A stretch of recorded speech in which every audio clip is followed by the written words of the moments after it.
غور کیا کہ لبیک حاضر ہوں، اے اللہ میں حاضر ہوں. کیا مانا؟ اللہ میں اپنے قیم نے زاد المعاد کے اندر بتایا کہ گویا کہ وہ انسان ننگے سر آتا ہے اللہ کے سامنے. وہاں ٹوپی کا جھگڑا نہیں ہوتا ہے. ہمارے یہاں ٹوپی کا جھگڑا بہت بڑا ہوگا. تم نے بغیر ٹوپی کی نماز پڑھ لی، تیری نماز نہیں ہوگی. ٹوپی سنت کے واجب کے فرض، اس پہ بڑا جھگڑا ہوتا ہے. وہاں جھگڑا نہیں ہوگا اللہ کے سب سے بڑے گھر میں. سب بغیر ٹوپی کے ہیں، سب کا سر ننگا ہے. گویا کہ وہ اقرار کرتے ہیں جیسے کوئی ایک مجرم جس نے 5-6 قتل کیے ہوں، جس نے 8-10 قتل کیے ہوں، جس کے اوپر گورنمنٹ نے انعام رکھا ہو، لیکن گورنمنٹ نے یہ بھی کہہ رکھا ہو کہ اگر اس نے اپنے آپ کو سرنڈر کر دیا تو اس کی سزا میں تخفیف کر دی جائے گی، اس کو زندگی گزارنے کا ایک موقع اور دیا جائے گا، اس کی سزا میں کمی کر دی جائے گی. آپ گورنمنٹ کے اعلان کے بعد یہ قاتل ہے، 6-7 قتل کیے ہیں، لیکن اس کو اپنی زندگی کی امیدیں لگنے لگی ہیں کیونکہ گورنمنٹ اعلان کر چکی ہے اگر اس نے اپنے آپ کو سرنڈر کر دیا، اپنے آپ کو سمرپن کر دیا تو ہم اس کو سدھرنے کا ایک موقع دیں گے. یہ بیچارہ عدالت میں جاتا ہے اور کہتا لو میں حاضر ہوں، مجھے اریسٹ کر لو، میں آتم سمرپن کرنے آیا ہوں، میں اپنے آپ کو تمہارے حوالے کرنے آیا ہوں. گویا کہ اللہ نے یہ کہا ہو آئے میرے بندو میری رحمت سے نا امید نہ ہو جاؤ، میں تمہارے گناہوں کو معاف کرنے کے لیے تیار ہوں. تو ایک موقع ملا ہے اللہ کی طرف سے اور میدان حج میں یہ سارے لوگ جمع ہیں اور گویا کہ اپنے اس عدالت میں اس گھر میں اللہ کے کہہ رہے ہوں لبیک لبیک، اے اللہ میں حاضر ہوں، اے اللہ میں اپنے جرموں کو قبول کرتا ہوں، میں ایک مجرم کی حیثیت سے تیرے دربار میں آیا ہوں، اے اللہ اپنے جرموں کا بوجھ لاد کر تیرے دربار میں آیا ہوں.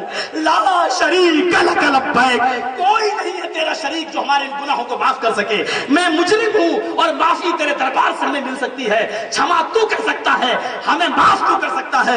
اے اللہ میں تجھ سے چھما مانگنے، تجھ سے معافی مانگنے کے لیے آیا ہوں. گویا کہ وہ حج کے میدان میں آگے اس بات کا اعلان کر رہا ہو، گویا کہ ایک مجرم اپنے آپ کو سرنڈر کر رہا ہو اور اپنے آپ کو آتم سمرپن کر رہا ہو اللہ کے سامنے.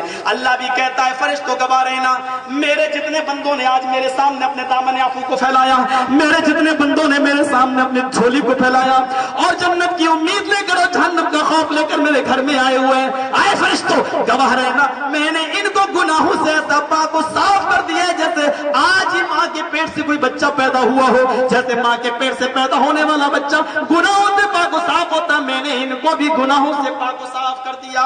جیسے دھوبی کی بھٹی میں کپڑے کا میل و کچیل صاف ہو جاتا، میں نے ان کے بھی گناہوں کو میل و کچیل کو صاف کر دیا، ان کے گناہوں کو. جانتے ہو اس موقع پر کس کے گناہ معاف نہیں ہوتے؟ مشرک کا تو خیر کوئی عمل ہی قبول نہیں ہوتا، اس کا تو حج بھی قبول نہیں ہوتا.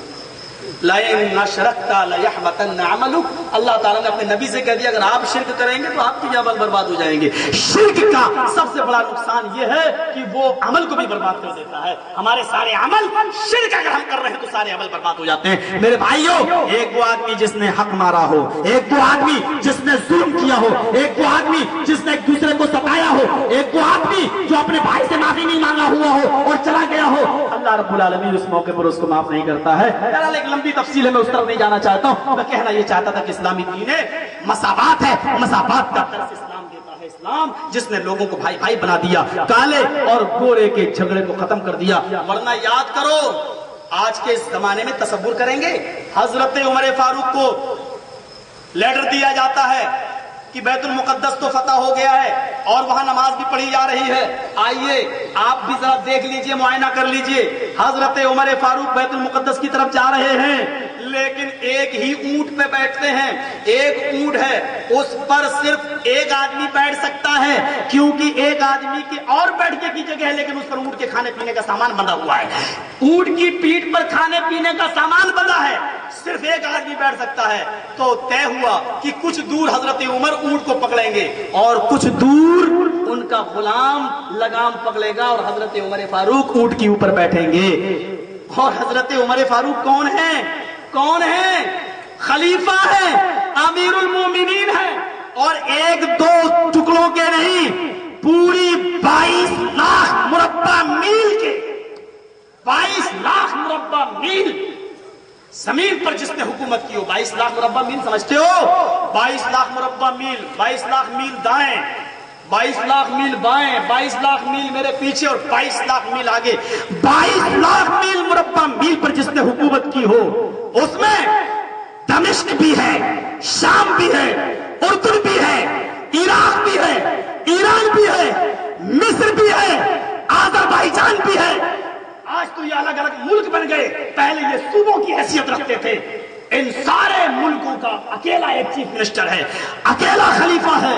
اور کیا تصور دیکھیے سمانتا کا، برابری کا تصور دیکھیے، اونٹ کے اوپر کبھی وہ بیٹھتے ہیں اور جب ان کا غلام، ان کا نوکر، ان کا چپراسی جب لے کے چلتا ہے لگام پکڑتا ہے، تھوڑی دور وہ چلتا ہے، پھر اس کے بعد میں ان کا چپراسی اونٹ پہ بیٹھ جاتا ہے۔ حضرت عمر فاروق اونٹ کو لے کے چلتے ہیں، حضرت عمر فاروق تھک جاتے ہیں تو اونٹ پہ وہ بیٹھ جاتے ہیں، پھر چپراسی لے کے چلتا ہے۔ اور قسمت دیکھیے، جب بیت المقدس آ گیا، وہاں کے یہودی کھڑے ہیں، وہاں کے نصرانی کھڑے ہیں، لڑکیاں چھتوں پہ چڑھی ہیں، منظر دیکھ رہی ہیں، اور ایسے موقع پر باری آ جاتی ہے حضرت عمر فاروق کے لگام پکڑنے۔ اچانک باری دیکھیے، حضرت عمر فاروق کی باری آ جاتی ہے لگام پکڑنے کی، اونٹ کو پکڑو، لگام پکڑو، لے کے چلو، تمہارا غلام اونٹ کے اوپر بیٹھے گا۔ غلام نے یہ منظر دیکھا، کہنے لگا امیر المومنین، آپ کی تو ناک کٹ جائے گی، انسلٹ ہو جائے گی، بے عزتی ہو جائے گی، آپ ہمارے امیر ہیں، ہم آپ کے غلام ہیں، بیت المقدس سامنے، اے امیر المومنین آپ ہی اونٹ کے اوپر بیٹھے رہیے، میں تو آپ کا غلام ہوں، آپ کا اعزاز ہونا چاہیے، آپ کی عزت ہونی چاہیے، میں لگام پکڑتا ہوں۔ میں میڈیا والوں یہ میسج دینا چاہتا ہوں، سیکھو حکومت کیسے چلائی جاتی ہے، کبھی کبھی اسلام کی خوبیاں بھی لکھ دیا کرو، اسکرٹ اور بلاؤز تو تمہیں بہت جلدی نظر آ جاتے ہیں، پورا چھا جاتا ہے میڈیا پر، اسلام نے عورت کے اوپر پابندی لگا دی۔ لکھو میڈیا والوں اسلام کی یہ تاریخ، اگر تم نے اپنی ماں کا حلال دودھ پیا ہے تو لکھو اسلام کی تاریخ، لکھو، میں بڑے وثوق کے ساتھ دیتا ہوں کہ اسلام کی تاریخ میں تمہارے قلم نہیں اڑتے، لکھو۔ حضرت عمر فاروق کی باری لگام پکڑنے کی آئی ہے اور ان کا غلام کہتا ہے کہ میں پکڑے ہوئے ہوں، چلتا ہوں۔ حضرت عمر کہتے ہیں بیٹھ جاؤ اونٹ کے اوپر، باری میری ہے لگام پکڑنے کی۔ امیر المومنین عزت کا جنازہ نکل جائے گا، کہ اس میں عزت کا جنازہ کیا نکلے گا؟ کیا محمد رسول اللہ کی کسی حدیث پر عمل کیا جائے تو عزت کا جنازہ نکل جائے گا؟ کیا مساوات کو اپنایا جائے تو کیا عزت کا جنازہ نکل جائے گا؟ اس نے کہا میں آپ کو نہیں بیٹھنے دوں گا، نہیں پکڑنے دوں گا، آپ ہمارے مالک ہیں، میں آپ کا غلام ہوں، لگام میں ہی پکڑوں گا۔ حضرت عمر کہتے ہیں سن، قیامت کے دن مجھے کون بچائے گا؟ آپ کو بیٹھنا پڑے گا۔ اور سب کے سامنے غلام کو اونٹ کے اوپر بٹھا دیا۔ حضرت عمر فاروق نے اونٹ کی لگام پکڑی اور لے کے چلنے لگے اس اونٹ کو، لے کے چل رہے اس اونٹ کو۔ یہودیوں نے دیکھا نہیں تھا حضرت عمر کو، عیسائیوں نے دیکھا نہیں تھا حضرت عمر کو، لڑکیوں نے چھتوں پہ جو عورتیں چڑھی انہوں نے دیکھا نہیں تھا حضرت عمر کو۔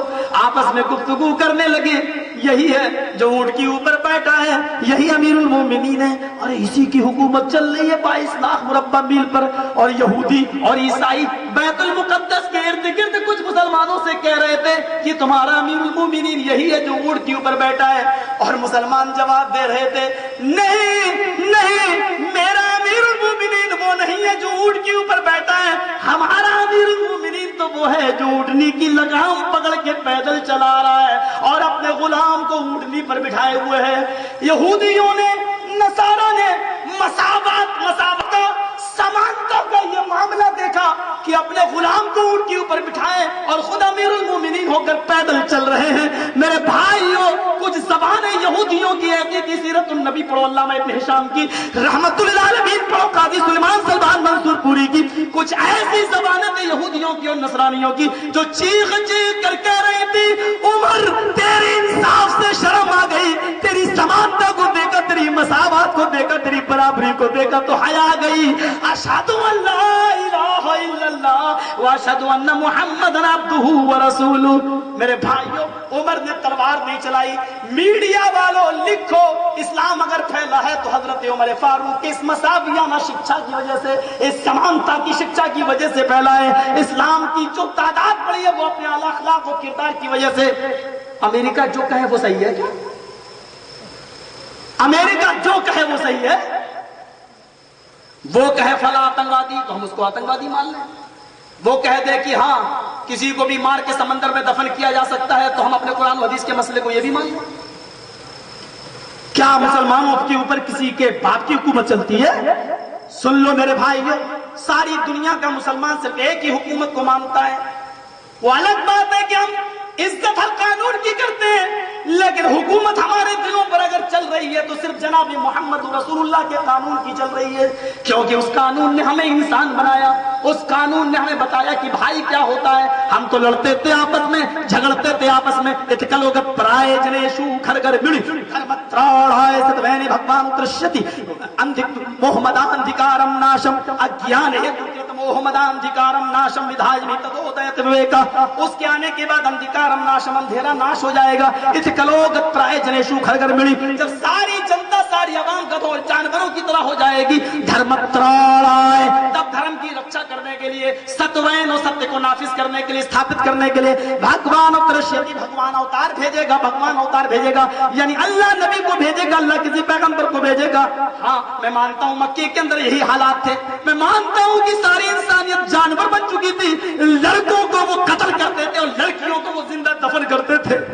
ہاں جوئے میں وہ اپنی بیٹیوں کو لگاتے تھے اور اپنی بیویوں کو لگا دیا کرتے تھے، شراب کو اتنی پیتے تھے کہ شراب کے نشے میں بیٹی اور بیوی میں وہ فرق نہیں کر پایا کرتے تھے، وہ اس حد تک بڑھ چکی تھی۔ زاد المعاد پڑھا علامہ ابن قیم کی، باپ کے مرنے کے بعد بیٹا دیکھتا تھا کہ میری ماں بڑی خوبصورت ہے، چادر اٹھاتا تھا، وہ چادر اپنی ماں کے اوپر ڈال دیا کرتا تھا، تو اس بات کی نشانی ہوتی تھی اب میری ماں کے ساتھ کوئی بھی نکاح کا پیغام نہیں دے گا، کیونکہ میں نے اپنی چادر اپنی ماں پہ ڈال دی، اب یہ میری ماں نہیں میری بیوی بن گئی، میری پتنی بن گئی۔ عرب کے اندر وہ لڑکی اپنی ماں کو اپنی پتنیاں بنا لیا کرتے تھے، جہاں اتنا اندھیرا ہو، جہاں اتنی جہالت ہو، وہیں پر بھی اللہ نے اس شمبھل گرام میں، اس ایودھیا میں، ایودھیا کا معنی ہوتا ہے جہاں جنگ نہ ہو، آمانی نہیں، یدھ کے معنی جنگ، ایودھیا جہاں جنگ نہ ہو، وہ ایسی جگہ مکہ جہاں جنگ لڑنا حرام قرار دیا، اس شمبھل گرام میں، اس ایودھیا میں اللہ نے جناب محمد رسول اللہ صلی اللہ علیہ وسلم کو بھیجا ہے آخری نبی بنا کر۔ میں بتاؤں گا ابھی آپ کو کہ اسلام دین رحمت بھی ہے،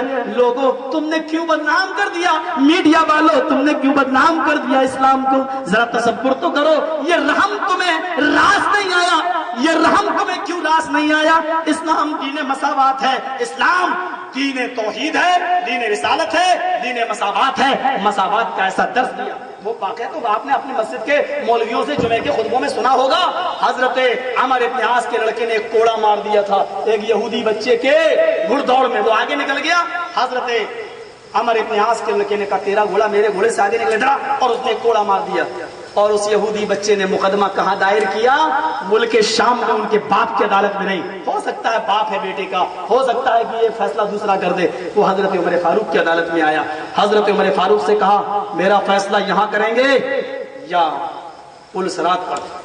کہا یہیں کروں گا بیٹے، کیا بات ہے؟ کہا عمر ابن عاص کو آپ نے ملک شام کا گورنر بنایا نا، اس کے بیٹے نے میرا کوڑا مارا، کہا جرم؟ کہا کچھ نہیں، میرا گھوڑا آگے نکل گیا، اس نے مارا۔ نوٹس بھیج دیا ایک آدمی کا قصور، اور بیٹے کو کہا بیٹے کو بھی لے کے آؤ، اور عمر ابن عاص تم بھی آؤ، بلکہ شام کے گورنر کو بلا دیا گیا۔ بیٹے سے پوچھا کیا یہ صحیح کہہ رہا ہے؟ اس نے سر ہلایا ہاں۔ عمر ابن عاص نے کہا امیر المومنین یہ مقدمہ میرے پاس اگر یہ لایا ہوتا تو یہاں تک نوبت نہیں پہنچتی، میں اپنے بیٹے کو سزا دے دیتا۔ کہا مقدمہ میری عدالت میں آیا ہے۔ جلاد سے کہا جلاد ایک کوڑا اٹھاؤ، اس بچے کو دو۔ جلاد نے بچے کو کوڑا دیا، یہودی بچے کو۔ حضرت عمر فاروق کا آرڈر تھا اے یہودی بچے، جتنی زور سے اس بچے نے تجھے کوڑا مارا ہے اتنی زور سے تو بھی اس پر کوڑا مارا۔ کہا عمر سے امیر المومنین آپ کے انصاف سے شرم آ گئی ہے، آگے نہیں ماروں گا۔ کہا مارو، ایک کوڑا مارا، اتنی طاقت سے مارا۔ حضرت عمر فاروق نے پھر وہ کوڑا لیا یہودی بچے سے، جلاد سے کہا لو۔ جلاد نے کہا کیا کروں، مار تو دیا، کہا اب ایک کوڑا اس کے باپ کے مارو، ملک شام کے گورنر کے مارو۔ ہاں اس کو کیوں مارو؟ ملک شام کا گورنر بھی کہنے لگا مجھے کیوں مارا جا رہا ہے، میں نے کیا کیا ہے؟ جرم تو اس نے کیا، اس کو کوڑا مارا، اس نے مارا، اس کو مار لیا، مجھے کیوں؟ حضرت عمر کہتے اس لیے کہ تو نے اپنے بچے کو صحیح تربیت نہیں دی، تو نے اپنے بچے کو صحیح تعلیم نہیں دی، اور تیرے بیٹے نے اس لیے کوڑا مارا کیونکہ اس کو معلوم تھا کہ میرا باپ گورنر ہے۔ تو نے اگر صحیح تعلیم دی ہوتی تو وہ کوڑا نہیں مارتا۔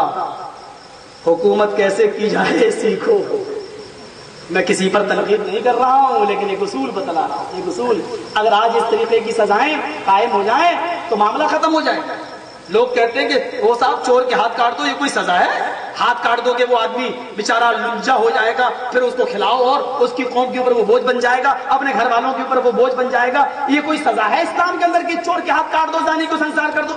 میں نے سوچا, میں پچھلے مہینے سعودی عرب تھا, میں نے سوچا کہ سعودی عرب میں بہت سے لوگوں کے ہاتھ کٹے ہوئے ہوں گے کیونکہ چوری میں ہاتھ کاٹے جاتے ہیں نا, تو وہاں جو پکڑے گئے ہوں گے ان کے ہاتھ کاٹے گئے ہوں گے. لیکن میں نے کعبے کے رب کو گواہ بنا کے کہتا ہوں, میں جبیل گیا, میں حائل گیا, میں دمام گیا, میں ریاض گیا, میں بتا گیا, میں طائف گیا, میں مکہ گیا, میں مدینہ گیا, میں ابوا گیا, میں یمبو گیا, میں نے اتنے شہروں کے دورے کیے. کعبے کی رب کو گواہ بنا کے کہتا ہوں مجھے صرف 3 آدمی ملے ہیں ہاتھ کٹے ہوئے, صرف 3 آدمی. پوچھا تو کون؟ کہا 2 پاکستانی اور 1 بنگلہ دیشی ہے, ان تینوں کے ہاتھ کاٹے گئے چوری کے جرم میں. سعودی عرب کا وہ بھی آدمی نہیں نکلا, وہ دونوں پاکستانی تھے اور 1 بنگلہ دیش کا آدمی تھا جس کے ہاتھ کاٹے گئے ہیں. اور کب؟ 3 سال پہلے. 3 سال سے اب تک چوری کا کوئی ریکارڈ نہیں. کیوں؟ جہاں چور کی سزا ہاتھ کاٹنا ہوا تو بہت سے لوگوں کے ہاتھ کٹے ہوئے ہونا چاہیے تھے نا. وہ ڈر گئے, وہ جانتے ہیں کہ اگر ہم نے چوری کی تو میرا ہاتھ کٹے گا, ہاتھ کٹ گیا تو ہم لنجے ہو جائیں گے, پورے گھر پر بوجھ بن جائیں گے. ان کے دل کانپتے ہیں. کعبے کی رب کی قسم, جب آزان ہوتی ہے سبزی بیچنے والا سبزی چھوڑ کے مسجد میں بھاگتا ہے, دکاندار دکان کھلی ہوئی چھوڑ کے بھاگتا ہے. اور جرأت ہے کہ کسی کی ہری مرچ کی بھی چوری ہو جائے, ایک پیاز کی گنٹھی بھی چوری ہو جائے, ایک نمک کا ڈھیلا بھی چوری ہو جائے. مجال میرے بھائیو تصور کیجئے جہاں سخت سزائیں ہوں گی, لیکن سخت سزائیں چوریوں کی نہیں بنتی ہیں, زناکاروں کی نہیں بنتی ہیں, بلاತ್ಕಾರ کرنے والوں کو سخت سزا نہیں ملتی ہے. سخت سزا ان کو ملتی ہے جو آتنکواد میں پکڑے جائیں, جو داڑھی والے ہوں, جن کو گرفتار کر لیا جائے اور جن کو بلا کسی ثبوت کے آدھار پہ جیل میں ڈال دیا جائے. ان کے لیے کہا جاتا سخت سے سخت قانون بناؤ, تاکہ کوٹا بناؤ, ٹاٹا بناؤ, تاکہ بھوشیہ میں کوئی مستقبل کے اندر کوئی جرم نہ کر سکے, چاہے وہ کوئی بھی ہو, چاہے اس کا کوئی بھی ہو, اس سے مطلب نہیں ہے. لیکن میرے پیارے ساتھیوں تصور کیجئے کہ اس کو کس کا سہارا لے کر, اور کیوں, میں اشارہ اتنا سمجھتا ہوں کہ سزائیں کیوں بنائی جاتی ہیں اور اس میں بے قصور کتنے لوگوں کو پھنسایا جائے گا مجھے معلوم ہے. لیکن میرے بھائیوں,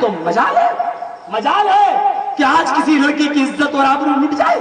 مجال ہے. آج کا پیپر پڑھ لو, اردو والا راشٹریہ سہارا جو گورکھپور سے نکلتا ہے, میں سفر میں اپنے ساتھ لے کے چلا, بس پہ چھوڑ دیا. آج کا پیپر پڑھ لو, آج کا ایک لڑکی کو پکڑا گیا,